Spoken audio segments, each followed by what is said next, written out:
les ventes commerciales ou encore les prêts hypothécaires. En tant que spécialiste immobilier certifié à l'international, elle participe activement aussi au marché immobilier international. Sous vos acclamations, s'il vous plaît, Madame Aki Patrick. Mon deuxième panéliste est Monsieur Fabrice Métan, titulaire du baccalauréat en comptabilité de l'Université d'État de Wichita en 2010. Puis il a terminé son MBA en 2015. Fabrice Métan a gravi tous les échelons pour être directeur financier pendant de nombreuses années dans l'industrie de la construction. Ayant remarqué son expertise en matière de chiffres et de connaissances en droit fiscal est fortement demandé par les propriétaires de petites entreprises, il lance donc sa compagnie Simplify My Numbers en 2018.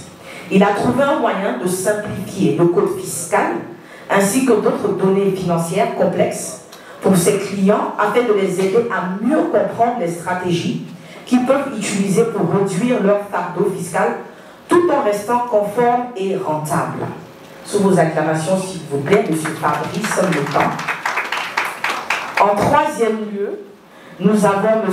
Kajolo Koulibaly. Il est présentement propriétaire d'une agence immobilière ici à Downtown Silver Spring. Avant l'immobilier, il était dans le domaine de la finance, en tant que courtier en bourse. Il utilise donc son expérience pour conseiller ses clients afin de les aider à prendre des décisions adéquates pour l'acquisition d'une maison. Et enfin, nous avons M. Jérémy Ngoran Kwaku. Il est styliste et il est modéliste de profession. Il est arrivé aux États-Unis en mars 2019 et il a réussi à monter une entreprise dont il est propriétaire et le président directeur général de FUA African Market et de FUA Creation, qui sont de grandes surfaces fondées, qu'il a fondées en septembre 2019 dans la ville de New Jersey. Alors, monsieur et madame, nous allons juste vous poser en fait quelques questions, quelques préoccupations en fait de l'Assemblée. Et après cela, vous allez vraiment rester dans la limite du temps, puisqu'on est un peu pris par le temps. Et après, on va passer à l'audience pour vous poser certaines questions auxquelles vous allez répondre. C'est bon? Super. Donc, notre première question, je vais poser la question aux panélistes. Comment accéder à la propriété immobilière aux États-Unis? Donc, Madame Aki Patrick. Bonjour, bonsoir. Et pour commencer, je veux dire merci de m'avoir invité. Je viens du Houston, Texas, donc merci à l'ambassadeur et merci à tous les officiels qui sont là. Maintenant, mon français n'est plus comme avant. Donc, je vais parler du franglais. Donc, je préfère vous prévenir. Je suis très passionnée par le RNS. Donc, qu'est-ce qu'il faut pour acheter? Quels sont les... Comment accéder à la propriété immobilière aux États-Unis? Voilà, et c'est très facile pour accéder à la propriété immobilière aux États-Unis quand vous dealez avec des professionnels de ce business. Donc, il y a deux types il y a les W, c'est-à-dire des personnes qui ont un salaire, et il y a des self-employed, des personnes qui travaillent à leur propre compte. Donc, pour ces personnes qui ont un salaire, c'est vraiment facile, c'est le prêt bancaire le plus facile. Je suis courtier hypothécaire avec l'une des plus grosses compagnies aux États-Unis, qui est un de mes partenaires, qu'on appelle Rocket Mortgage. On est le numéro 1 aux États-Unis. Donc, c'est ma propre compagnie en fait. Donc, vous avez juste besoin de W2, 2 ans de W2, 2 mois de bank statement et 2 pay stubs, like 30 days pay stub. Donc, c'est la loi du tout. Donc, si vous avez ces tout là, vous pouvez acheter une maison. Il y a plusieurs types de loans. Il y a les conventional et il y a les FHA. Donc, comme je l'ai dit, je vais vite parce que c'est ce que je fais tous les jours. Donc, vous pouvez m'arrêter quand il le faut. Donc, c'est tout, ça c'est pour les W2. Pour les 1099, vous avez besoin de vos taxes, 2 ans de taxes. Et quelquefois, nous prenons 1 an de taxes. Si vous avez un crédit score de 680 plus et être dans le business pendant 5 ans, Donc nous prenons seulement 1 an de taxes et c'est le spécialiste des taxes qui va en parler au moment opportun. Donc avec les bank statements, il y a d'autres documents. Dès que vous allez divorcer, le divorce decree, si vous étiez à l'école, c'est-à-dire que vous venez de finir l'école, ne pensez pas que vous ne pouvez pas acheter de maison. Vous pouvez acheter des maisons quand vous venez de finir l'école. On a juste besoin de vos transcripts, et on vous fait un prêt bancaire avec une lettre de votre prochain boulot, même si vous n'avez pas encore commencé le boulot. Wow. Okay? Maintenant, pour ceux qui n'ont pas les papiers, qui pensent qu'ils ne peuvent pas acheter de maison, non, je me corrige.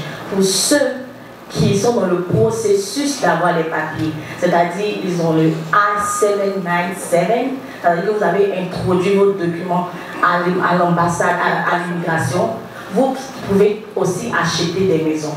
Donc, vraiment rien n'est impossible si vous avez la volonté. Je fais aussi les prêts internationaux. Pour ceux qui sont en Afrique, qui veulent acheter des maisons, que le prêt le plus facile, on a juste besoin d'un passeport, 30%, visa dans votre passeport, et vous pouvez acheter une maison.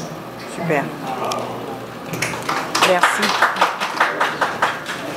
Alors, vous m'entendez bien? Oui. Bon après-midi à tous. Je suis vraiment heureux d'être là ici avec tout le monde.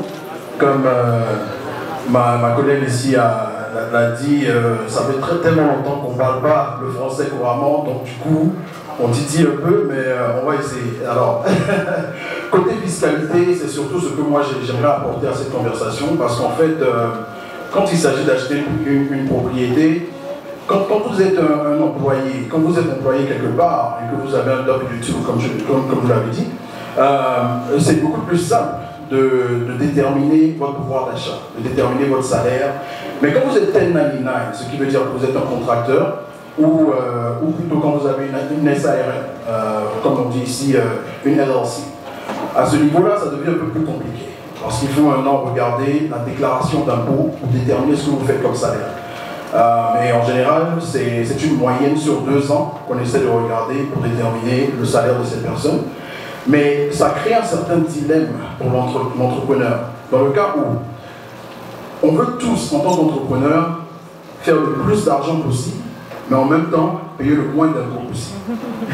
Alors, donc quand les entrepreneurs viennent me voir, l'idée pour moi, c'est de toujours trouver toutes les stratégies fiscales dont ils peuvent bénéficier afin de pouvoir réduire le revenu sur papier pour qu'ils payent le moins d'impôts possible. Mais en même temps, en le faisant, on passe devant le risque de ne pas pouvoir être accepté pour l'emprunt qu'il faut, pour la maison qu'il faut acheter. Alors à ce niveau-là, maintenant, il faut avoir une certaine stratégie de savoir quelles sont les stratégies fiscales qu'on peut utiliser qui ne vont pas forcément nuire à ce processus-là.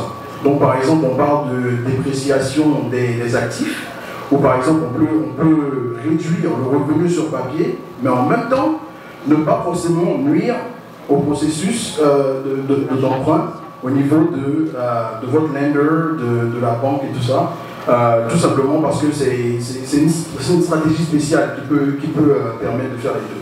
Et donc c'est ce genre de choses-là qu'il faut faire quand vous êtes dans le processus de demander une dette pour une maison. Il faut vraiment travailler en même temps avec votre banque, votre fiscaliste, et vraiment trouver les meilleurs moyens de le faire, mais vraiment travailler avec des professionnels qui savent quoi faire dans ce domaine.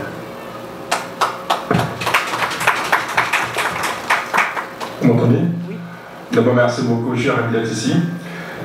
Fabrice et Antoinette ont tout dit pratiquement, mais je vais toucher un petit segment. D'abord, pour acquérir un bien, c'est beaucoup plus facile que de louer une maison. Il faut le comprendre. Quand on loue une maison, il y a beaucoup de critères qui viennent avec cela. Le propriétaire a ses critères de 2,5% du loyer en tant que votre revenu. Prendre une maison, c'est un peu plus facile. La banque doit avoir vos documents et décider. Moi, ça, je ne suis pas un banquier, je ne vais pas rentrer dans ce domaine. Vous savez, beaucoup de personnes qui me contactent souvent ont des problèmes d'apport initial. Des problèmes pour ce qu'on appelle les frais d'achat, qu'on appelle closing costs. Quand on prend une maison, il y a ce qu'on appelle les closing costs, ce sont frais d'achat. On dit, mais quel jour, je ne sais pas comment on fait avoir les frais d'achat. Simplement, on va voir ce que l'État a à vous offrir. Parce que dans chaque État, il y a des programmes afin de pouvoir aider l'acquisition des biens immobiliers. Ici au Maryland, à DC ainsi qu'en Virginie, il y a des programmes qui sont là. C'est-à-dire avec un crédit score, un minimum de 640. Et à chaque fois que je parle d'une personne, je dis en fait, il faut chercher à avoir un crédit score de minimum 640. Et de là ensuite, pour l'éligibilité, ils vont commencer à avoir le revenu. Et la taille de la famille, c'est-à-dire le nombre de familles. Une personne qui te fait $100 000 par an, c'est pas similaire à une famille de 2, de 3, de 4 à $100 000 en tant que revenu. Le poids est beaucoup plus grand. Donc, il faut voir cela. Donc, encore une fois, je vais être très bref.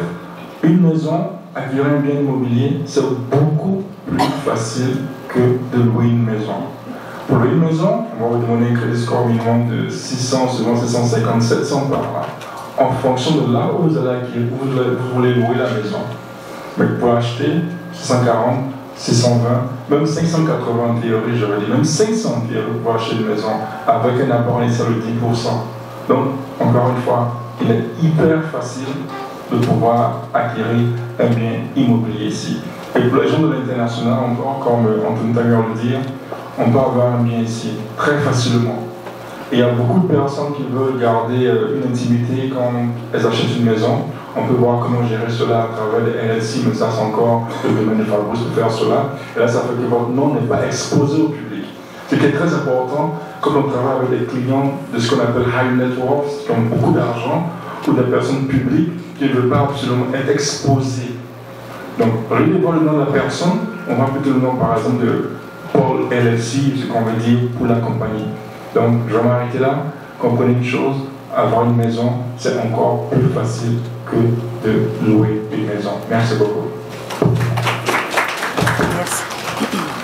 Merde. Hello. Hello.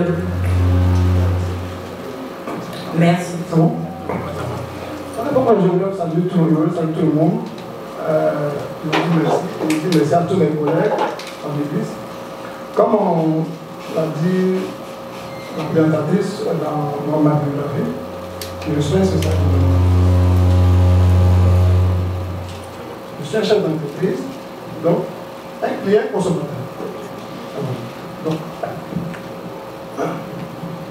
Donc, comme je disais, je suis un chef d'entreprise et donc un client, un consommateur dans ce domaine. Donc, je voudrais ici partager ma propre expérience. Voilà. Comme le collègue l'a dit, il est encourageant aujourd'hui d'avoir sa maison que de louer une maison. Parce que si tu vas louer une maison, le loyer que tu vas payer par mois peut te permettre de payer un mortgage. Et surtout ici, nous sommes entre nos chefs d'entreprise et les futurs chefs d'entreprise. Donc, il est bien de savoir certaines choses, comme quoi, quand tu as une entreprise, c'est plus facile pour toi encore d'avoir une maison que celui qui est un salarié. Parce que pour un salarié, on prend seulement en compte son crédit score et puis son income. Mais généralement, c'est le crédit score qui compte beaucoup. Mais pour un chef d'entreprise, son income compte beaucoup. C'est le chiffre d'affaires que tu fais l'année.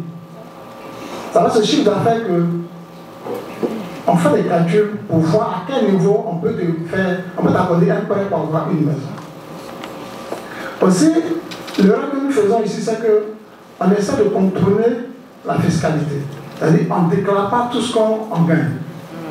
Mais à la fin, quand tu as des ambitions d'avoir une maison, c'est difficile pour toi parce que tu as déclaré moins pour ne pas payer d'impôts.